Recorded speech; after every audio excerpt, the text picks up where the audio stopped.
Hi hello ನಮ್ಮೂರು YouTube ಚಾನಲ್ಗೆ ತಮಗೆಲ್ಲರಿಗೂ ಸ್ವಾಗತ ಸುಸ್ವಾಗತ.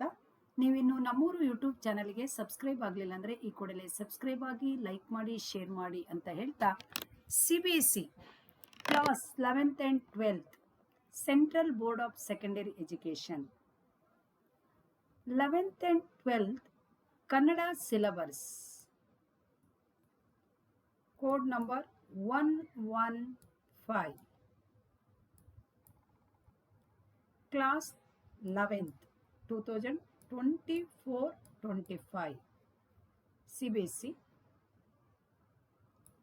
ಈ ವರ್ಷದಿಂದ ಪ್ರಾರಂಭ ಮಾಡಬೇಕು ಅನ್ನೋದು CBSE ಬೋರ್ಡು ಕನ್ನಡದಲ್ಲಿ ಅಂದರೆ 11th ಅಲ್ಲಿ ಕೂಡ ಅಂದರೆ 10ನೇ ತರಗತಿಯಲ್ಲಿ 2 ಲ್ಯಾಂಗ್ವೇಜ್ ಇರುತ್ತದೆ ಎಲ್ಲ, ಫಸ್ಟ್ ಲ್ಯಾಂಗ್ವೇಜ್ ಸೆಕೆಂಡ್ ಲ್ಯಾಂಗ್ವೇಜ್ ಇರುತ್ತದೆ. ಹಾಗೆ 11th and 12th ಅಲ್ಲಿ 2 ಲ್ಯಾಂಗ್ವೇಜ್ ಇರುತ್ತದೆ ಅಂತ ಒಂದು ಸರ್ಕ್ಯುಲರ್ ಅನ್ನು ನಾವೆಲ್ಲರೂ ನೋಡಿದ್ವಿ. ಅದೇ ಆಧಾರದ ಮೇಲೆ ಸಿಲೆಬಸ್ಸು ಕೂಡ ಅವರು ಬಿಡುಗಡೆ ಮಾಡಿದ್ದಾರೆ. ಇದು ಆ್ಯಕ್ಚುಲಿ ಪ್ರತಿ ವರ್ಷ ಇರುತ್ತದೆ, CBSE ಬೋರ್ಡಲ್ಲಿ ಇರುತ್ತದೆ, ಇದು ವೆಬ್ಸೈಟಲ್ಲಿ ಇರುತ್ತದೆ. ಅಂದರೆ ನವೋದಯ ಶಾಲೆಯವರು ಮಾತ್ರ ಇದನ್ನು ಫಾಲೋ ಅಪ್ ಮಾಡ್ತಾ ಇರ್ತಾರೆ. ಇತರೆ CBSE ಸ್ಕೂಲ್ ಅವರು ನಾವು ಯಾರೂ ಅದನ್ನು ಫಾಲೋ ಅಪ್ ಮಾಡಲ್ಲ, ಬಿಕಾಸ್ ಯಾಕಂದರೆ ನಮ್ಮಲ್ಲಿ ಕನ್ನಡ ಇರುವುದಿಲ್ಲ. ಹಾಗೆ ಈ ಸಲ ಮಾಡಬೇಕು ಅಂತ ಹೇಳಿದ್ದಾರೆ. ಆಸಕ್ತರು ಕೆಲವೊಂದು ಶಾಲೆಯಲ್ಲಿ ಮಾಡ್ಬೋದು, ಈ ವರ್ಷದಿಂದ ಪ್ರಾರಂಭವಾಗುತ್ತದೆ ಅಂತ ಹೇಳಿದ್ದಾರೆ.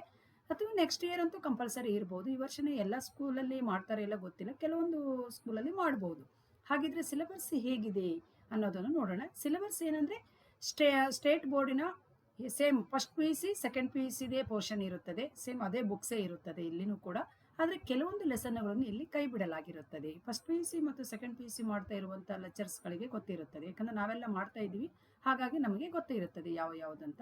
ಹಾಗೆ ಒಂದ್ಸಲ ನಾವು ನೋಡ್ಕೊಂಡು ಬಂದ್ಬಿಡೋಣ ಸಿಲೆಬಸ್ ಯಾವ ರೀತಿ ಇರುತ್ತದೆ ಅಂತ ಹೇಳಿ.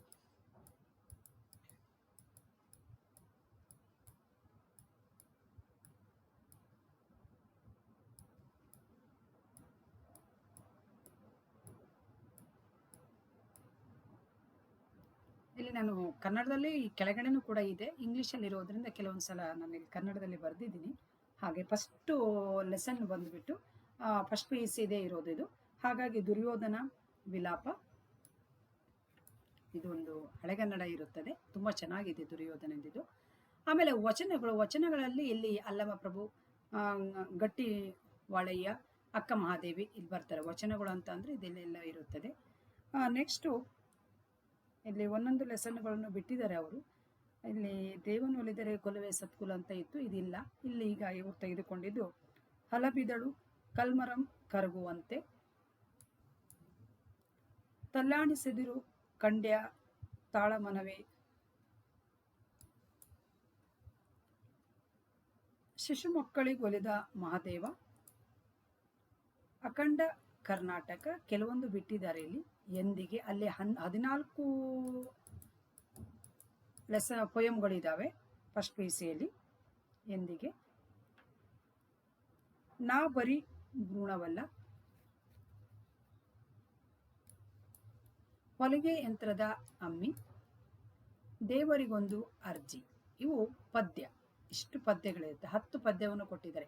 ಸಾಮಾನ್ಯವಾಗಿ ನಾವು 14 ಪೊಯಮ್ ಇರುವುದರಿಂದ ಇಲ್ಲಿ 10 ಪೊಯಮನ್ನು ಅವರು ತೆಗೆದುಕೊಂಡಿದ್ದಾರೆ. ಆಮೇಲೆ ಇನ್ನು ಗದ್ಯದಲ್ಲಿ ನೋಡುವುದಾದರೆ ಅಲ್ಲಿ 9 ಇರುತ್ತದೆ, ಗದ್ಯಗಳು 9 ಇದ್ದಾವೆ. ಆದರೆ ಇಲ್ಲೆಷ್ಟು ತೆಗೆದುಕೊಂಡಿದ್ದಾರೆ ಅನ್ನೋದು ನೋಡೋಣ. ಗದ್ಯ ಭಾಗ ಗಾಂಧಿ ತುಂಬ ಚೆನ್ನಾಗಿರುತ್ತದೆ. ಜ್ಯೋತಿಷ್ ಅರ್ಥಪೂರ್ಣವೇ ಅರ್ಥರಹಿತವೇ ಅನ್ನೋದು ಕೊಟ್ಟಿದ್ದಾರೆ. ಶಾಸ್ತ್ರಿ ಮಾಸ್ತರು ಮತ್ತು ಅವರ ಮಕ್ಕಳು, ಈ ಪಾಠನೂ ತುಂಬ ಚೆನ್ನಾಗಿದೆ. ನಿರಾಕರಣೆ, ಚತುರನ ಚಾತುರ್ಯ, ಇವರಲ್ಲಿ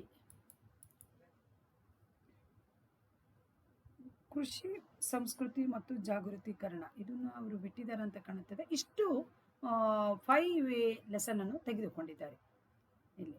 ಆಮೇಲೆ ಇಲ್ಲಿ ದೀರ್ಘ ಗದ್ಯ ಅಂತ ಒಂದು ಇರುತ್ತದೆ.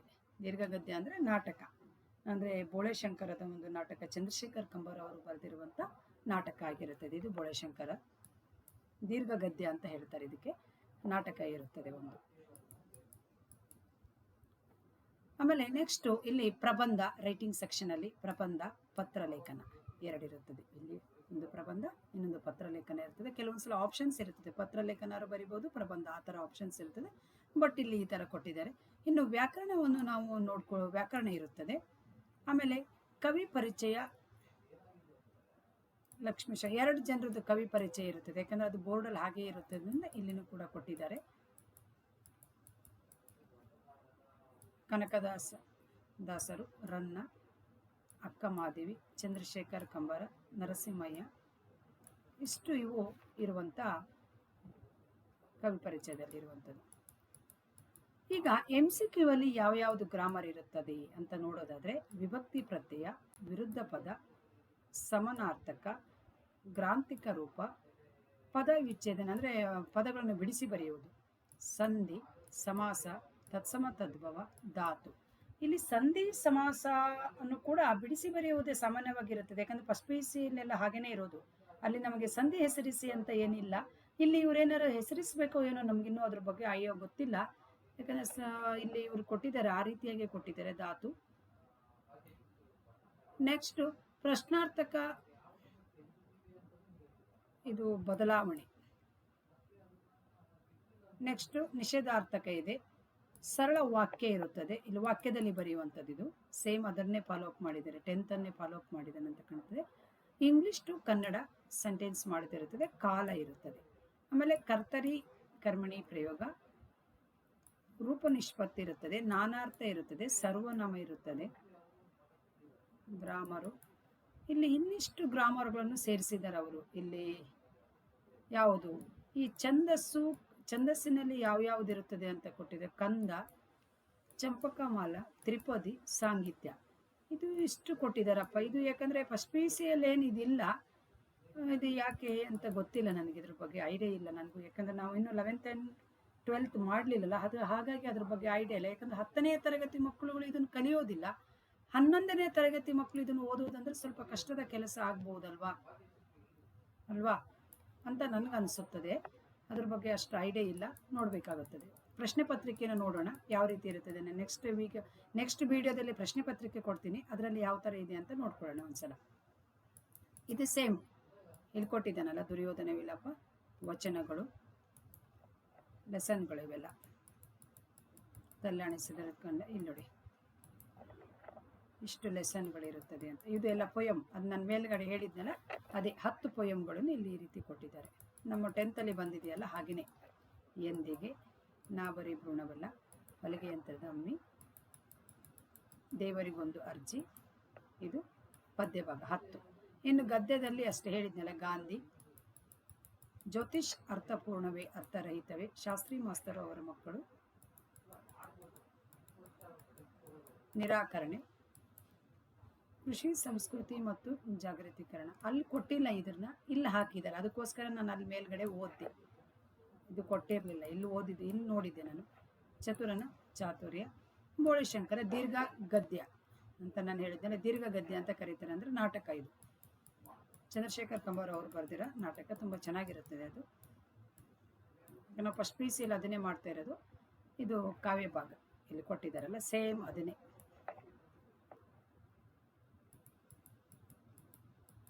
ಯಾವ ರೀತಿ ಕೊಟ್ಟಿದ್ದಾರೆ ಅದೇ ಇಲ್ಲಿ ನೋಡಿ. ಈ ಗದ್ಯ ಭಾಗದಲ್ಲಿ ಪದ್ಯ ಭಾಗ ಆಯ್ತಲ್ಲ, ಗದ್ಯ ಭಾಗದಲ್ಲಿ ಇದು ಅಲ್ಲಿ ಕೊಟ್ಟಿಲ್ಲ, ಇಲ್ಲಿ ಇವರು ಇಲ್ಲಿ ಅಂಡರ್ಲೈನ್ ಇದೆ. ಅದೇನಾದ್ರು ಮಿಸ್ ಆಗಿದೆ ಏನೋ ಗೊತ್ತಿಲ್ಲ, ಅದನ್ನು ನೋಡಬೇಕು. ನಾಟಕ ಪೇಜ್ ನಂಬರ್ ಕೊಟ್ಟಿದ್ದಾರೆ, ಯಾಕಂದ್ರೆ ತುಂಬಾ ಇರೋದ್ರಿಂದ ಇಲ್ಲಿ ಇಷ್ಟು ಪೇಜ್ ಮಾಡ್ಬೇಕಂತನೂ ಏನೋ ನೋಡ್ಬೇಕು ಅದನ್ನು. ಇದು ಪುಸ್ತಕ, ಸಾಹಿತ್ಯ ಸಂಚಲನ ಅನ್ನೋದು ಪ್ರಥಮ PUC. ಆದರೆ ಛಂದಸ್ಸು ಅಲಂಕಾರ ಅದೆಲ್ಲ ಏನೇನೋ ಕೊಟ್ಟಿದ್ದಾರೆ, ಅದೊಂದು ಸ್ವಲ್ಪ ನೋಡ್ಕೊಳ್ಬೇಕು.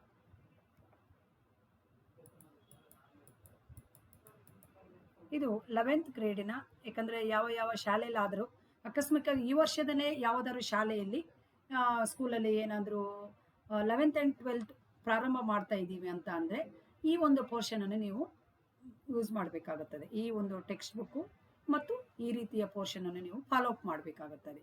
ಓಕೆ, ಅದಕ್ಕೋಸ್ಕರ ನಾನು ಇವತ್ತಿನ ಒಂದು ಸಂಚಿಕೆಯಲ್ಲಿ ಇದ್ರ ಬಗ್ಗೆ ನಾನು ತಿಳಿಸ್ಕೊಟ್ಟಿದ್ದೀನಿ. ಧನ್ಯವಾದಗಳು ಎಲ್ಲರಿಗೂ, ನಮಸ್ಕಾರಗಳು. ಲೈಕ್ ಮಾಡಿ, ಶೇರ್ ಮಾಡಿ, ಸಬ್ಸ್ಕ್ರೈಬ್ ಮಾಡಿ. ಮತ್ತೊಮ್ಮೆ ನಮಸ್ಕಾರಗಳು.